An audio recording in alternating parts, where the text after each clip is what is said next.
राधे राधे मित्रों, श्रीमद् भगवद गीता के माध्यम से आप जानेंगे पतन के लिए जतन क्यों। और ये श्रीमद् भगवद गीता के प्रथम अध्याय अर्जुनोवाचा का विषाद योग में ये 35वें नंबर का श्लोक है।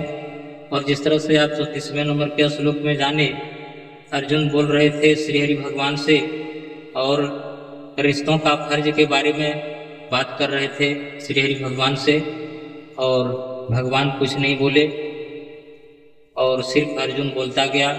और इस तरह से अर्जुन अब यहाँ बताते हैं 35वें नंबर के श्लोक में श्री हरि भगवान से। और यहाँ पर देखिए, अब अर्जुन दूसरे लाइन से बात करते हैं श्री हरि भगवान से, और अर्जुन को बोलने का शैली अब यहाँ बदल जाता है। और यहाँ बताते हैं अर्जुन श्री हरि भगवान से, आप श्लोक पर ध्यान दीजिए, उच्चारण पर। एतान नो हंतुम इच्छामि, यहाँ पर उच्चारण क्या होगा? एतान जुड़नो। संधि विच्छेद यहाँ पर देखिए, एतान जुड़नो, एतान नो, और यहाँ हंतुम इच्छामि उच्चारण नहीं होगा। संधि विच्छेद देख लीजिए, हंतुम जोड़ इच्छामि, और उस तरह से यहाँ पर उच्चारण होगा एतान नो हंतुम इच्छामि घंतो अपि मधुसूदन अपि त्रिलोक राज्य हेतु किम नु मही कृते। इस तरह से किम नु मही कृते, इस तरह से अर्जुन ये 35वें नंबर के श्लोक में बोल रहे हैं श्री हरि भगवान से कि हे प्रभु। और यहाँ पर ये हन शब्द में तुमुन प्रत्यय लगा हुआ है, और किसी क्रिया के निमित्त जो क्रिया किया जाता है और संस्कृत में उसे तुमुन प्रत्यय से जाना जाता है। और उस तरह से यहाँ ये हन में तुमुन प्रत्यय लगा हुआ है और हंतुम बना है। और इसका हिंदी आप जानिए। यहाँ पर अर्जुन बोलते हैं ये तान नो हंतुम इच्छामि घंतोपि मधुसूदन, कि हे प्रभु, इस धन के लिए क्या, यहाँ के राज्य के लिए क्या, अगर तीनों लोगों का राज्य अगर मुझे मिले तो भी मैं इन आत्मीय जनों का, इन गुरुजनों का, इन कुटुंबियों का हत्या नहीं करना चाहता और नहीं करूंगा। अगर दुर्योधन मुझे मार भी दे, घंतो अपि मधुसूदन, अगर दुर्योधन मुझे मारेगा, मार दे, फिर भी मैं उनको नहीं मारूंगा। और इसलिए नहीं मारूंगा कि ये सभी पतन के रास्ते हैं, और पतन में जाने के लिए भी इतना जतन क्यों, इतना मेहनत क्यों, इतना परिश्रम क्यों पतन में जाने के लिए। तो इस बात को अब अर्जुन बता रहे हैं श्री हरि भगवान से कि हे प्रभु, दुर्योधन तो पतन में जाने के लिए इतना कष्ट कर रहा है, इतना मेहनत कर रहा है, इतना परिश्रम कर रहा है और इतना जतन कर रहा है, तो ये सब तो पतन की ओर ले जाने का उपाय है। और पतन हो जाने के लिए, पतन में जाने के लिए अर्जुन बोल रहे हैं श्री हरि भगवान से कि हे प्रभु, दुर्योधन पतन में जाने के लिए इतना कष्ट क्यों कर रहा है और इतना मेहनत क्यों कर रहा है, इतना जतन क्यों कर रहा है, इतना परिश्रम क्यों कर रहा है पतन में जाने के लिए। और उस तरह से बताते हैं पतन में जाने का उपाय क्या है। तो पतन में जाने के जो उपाय हैं वो अर्जुन बताते हैं श्री हरि भगवान से कि प्रभु, चोरी करना ये पतन के रास्ते हैं, पतन में ले जाता है। बेईमानी करना ये पतन में ले जाता है, पतन के रास्ते हैं। किसी के धन को जोर जबरदस्ती हड़प लेना ये भी पतन के रास्ते हैं, पतन में ले जाता है। किसी के स्त्री पर गलत निगाह करना और उसको अपने अधिकार में करना जोर जबरदस्ती, तो ये भी पतन के रास्ते हैं, पतन में ले जाते हैं। और इस तरह से और बहुत सारे कर्म हैं जो पतन के लिए हैं। लेकिन फिर भी दुर्योधन पतन में जाने के लिए इतना कठिन परिश्रम कर रहा है, कड़ी मेहनत कर रहा है और बहुत जतन कर रहा है, बहुत खर्च कर रहा है, और ये पतन में जाने के लिए। तो इस पतन में जाने के लिए इतना कठिन परिश्रम क्यों करना पड़ता है। और एक मैं हूं, एक तो दुर्योधन है जो पतन में जाने के लिए इतना मेहनत कर रहा है, इतना परिश्रम कर रहा है, और इतना जतन कर रहा है। और ये मैं हूँ जो मैं न चोरी करना चाहता, न मैं किसी का धन हड़पना चाहता, न मैं किसी का राज हड़पना चाहता, न मैं किसी के स्त्रियों को बुरा निगाह किया या उसे जोर जबरदस्ती अपना बनाना चाहा। इस तरह से मेरा कोई भी नियत ऐसा नहीं है जिसे लोगों को यह हित हो। और इसलिए हे प्रभु, अब मैं तो सिर्फ अपना धन, अपना संपत्ति लेना चाहता हूँ, अपना हिस्सा लेना चाहता हूँ। और अब अपना धन, अपना हिस्सा, अपना संपत्ति लेने में भी मुझे पतन जाना पड़ रहा है, पतन के रास्ते पर जाना पड़ रहा है। जो कि मैं अपना धन, अपना हिस्सा, अपना अधिकार के लिए अगर मैं बोलने के लिए जाता हूँ, बोलने के लिए गया, तो उसके लिए मुझे युद्ध करना पड़ रहा है और युद्ध करने पर उतर गया हूँ। और ये दुर्योधन भी युद्ध करने के लिए उतर गया। तो वो तो दुष्कर्म करके और पतन में जा रहा है, और एक मैं हूं जो मैं अपना धन को पाने के लिए नरक में जा रहा हूं और पतन की ओर जा रहा हूं। तो अब यहाँ तीसरा रास्ता क्या है? एक तो दुर्योधन है कि वह कुकर्तव्य से, कुकर्म से पतन में जा रहा है, और जो मैं हूं, मैं सुकर्म से, मेरा कोई कुकर्म नहीं है। मैं, ये सारे कुकर्म दुर्योधन का है, क्योंकि वह लुटेरा भी है, वह जोर जबरदस्ती धन को हड़पना चाहा और हड़प भी लिया है, और हमारे स्त्रियों के साथ में भी बुरा व्यवहार किया है, हम लोगों को जलाने का कोशिश किया है, हम लोगों को विष पिलाकर मारने का कोशिश किया है, हम लोगों को घर से बेघर किया है, और हम लोगों का राज्य पाट बेईमानी से हड़प लिया है। तो ये सारा कर्म दुर्योधन का है, और ये सारा कर्म करते हुए भी वह नरक में जा रहा है, और नरक में जाने के लिए भी अब वह लड़ रहा है, लड़ के नरक में जा रहा है दुर्योधन। और तो इतना मेहनत, इतना परिश्रम, इतना जतन, और अंत में पतन, इतना जतन के बाद भी अंत में पतन है प्रभु। तो अब आप ही बताइए कि मैं क्या करूं, क्योंकि ऐसा मेरा कर्म नहीं है कि मैं दूसरे का धन हड़प रहा हूं या हड़पना चाहता हूं, ऐसा मेरा इच्छा है। मैं किसी का धन चुराना भी नहीं चाहता, मैं किसी स्त्रियों के साथ व्यभिचार भी नहीं करना चाहता, मैं किसी का धन लूटना भी नहीं चाहता, छीनना भी नहीं चाहता, और ना ही मैं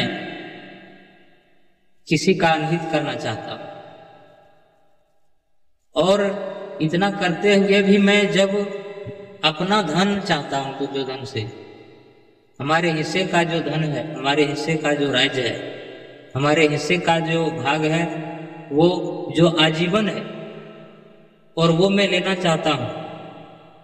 और अब उसके लिए भी मुझे पतन की ओर जाना पड़ रहा है। और क्यों? क्योंकि ये जो दुर्योधन है,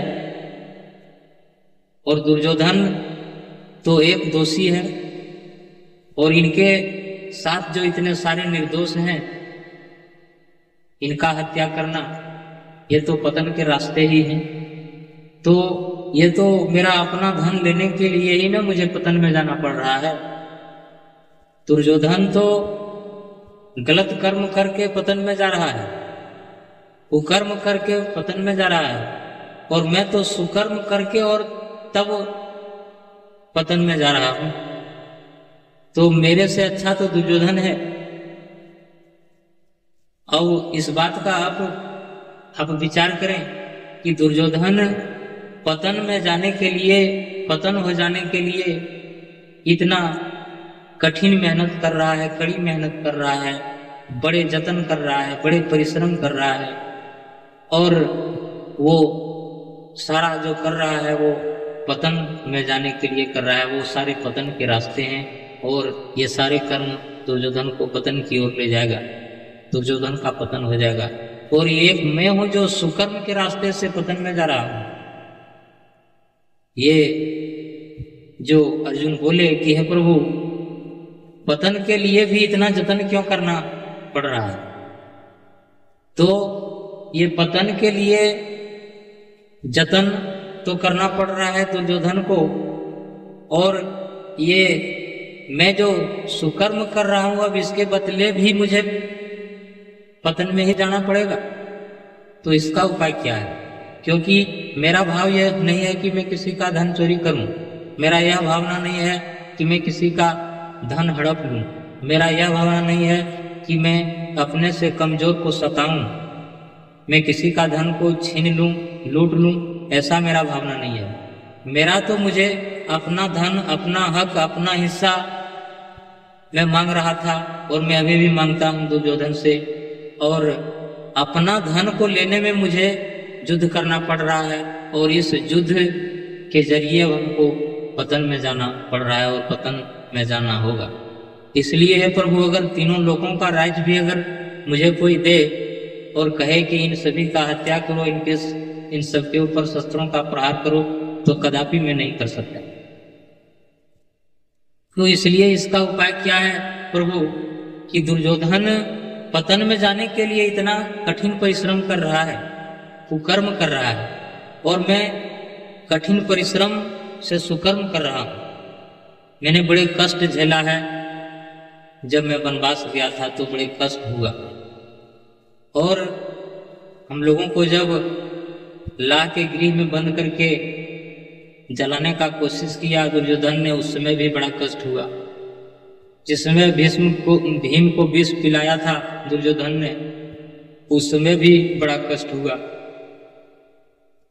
और द्रौपदी का जब भरी सभा में मान मर्दन किया, उस समय भी बड़ा तकलीफ हुआ। जुआ के खेल में हम लोगों का राजपाट जब हड़प लिया, उस समय भी बहुत कष्ट हुआ। और मैं और मेरा कष्ट सुकर्म के लिए हो रहा है और कर रहा हूं, सुकर्म से कर रहा हूं, और इन सुकर्मों का फल भी पतन ही है। दुर्योधन के कुकर्मों का फल पतन के रास्ते बन रहा है और मेरा सुकर्म का फल पतन का रास्ता बन रहा है। तो अब इसका उपाय क्या है? और इसलिए मैं कहता हूं, हे प्रभु, इस पतन में जाने के लिए भी इतना जतन क्यों करना पड़ता है मनुष्य को? और सुकर्म के रास्ते से भी पतन और अब कुकर्म के रास्ते से भी पतन, दोनों ही तरफ से पतन होना तय हो गया है मेरा। इसलिए हे प्रभु, अब मैं युद्ध नहीं करूंगा, चाहे दुर्योधन भले ही मुझे मार दे। घंतोपि मधुसूदन, और यहाँ यतान न हंतुम इच्छामि। हे प्रभु, मुझे दुर्योधन पक्ष के किसी को मारने का विचार नहीं है, इच्छा नहीं है।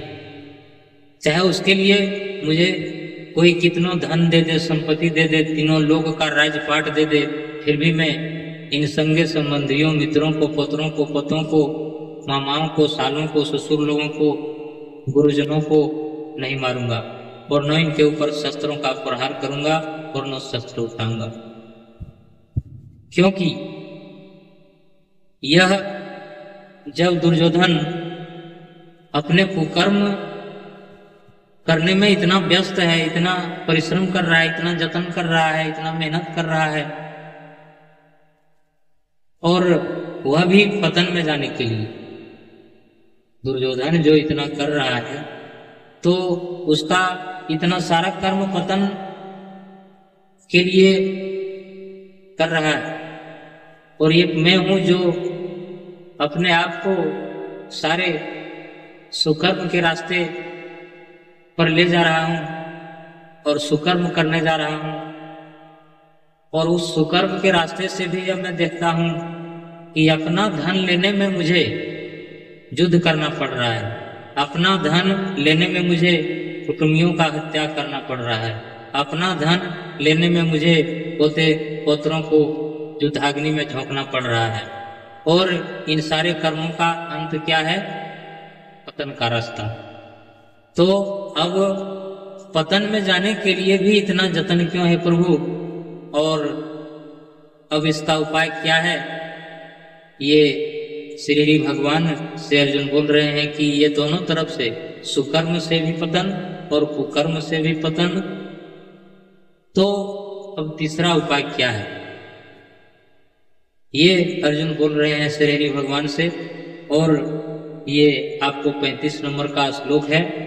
और इस तरह से आप अब 36 नंबर के श्लोक को जानने के लिए इस चैनल को लाइक करें, सब्सक्राइब करें, कमेंट करें, संगे साथियों से शेयर करें, ताकि ये गीता श्लोक व्याकरण चैनल का हर अपडेट आप तक सुगमता से पहुंच सके।